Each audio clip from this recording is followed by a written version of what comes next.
Is this thing on?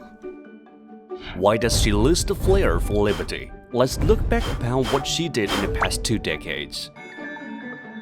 Since the outbreak of the COVID-19 pandemic, the US government's message about pandemic control has been erratic, with anti-mask and anti-vaccine rhetoric abounding.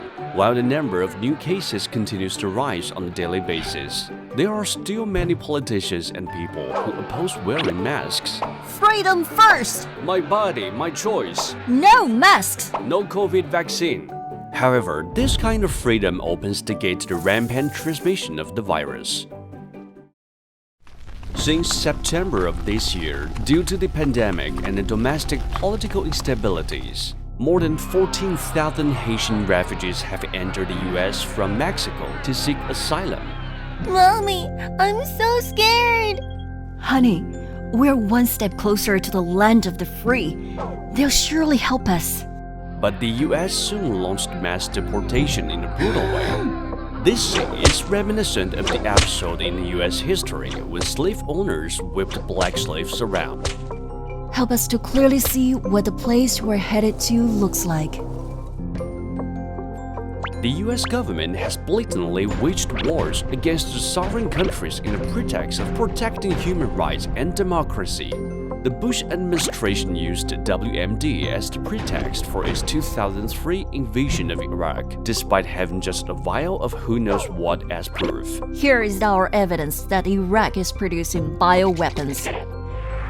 For more than 240 years, the US has repeatedly launched wars of aggression, completely destroying the human rights and freedoms of the people of those countries.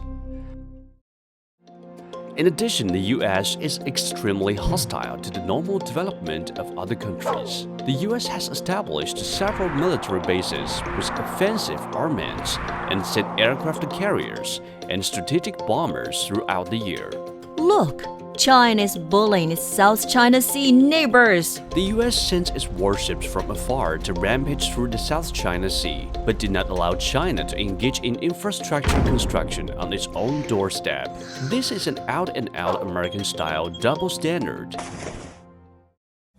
Besides, the US is also the country that uses financial sanctions most frequently in the world. The Foreign Corrupt Practices Act and the USA Patriot Act have allowed the US government to legitimately spy on foreign companies and their employees in the name of fighting against corruption and terrorism.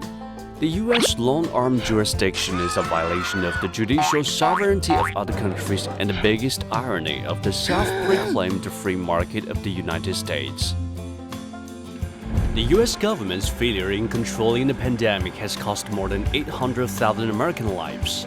Its deep-rooted racial ideology and inhuman expulsion of asylum seekers have set the stage of an era of slavery. Its insistence on putting Americans' interest first and wielding the big stick of sanctions has caused harm to sovereign nations and the world's free markets at large. US flair of liberty is not dying out of no reason. It can only be rekindled by pursuing true liberty and democracy.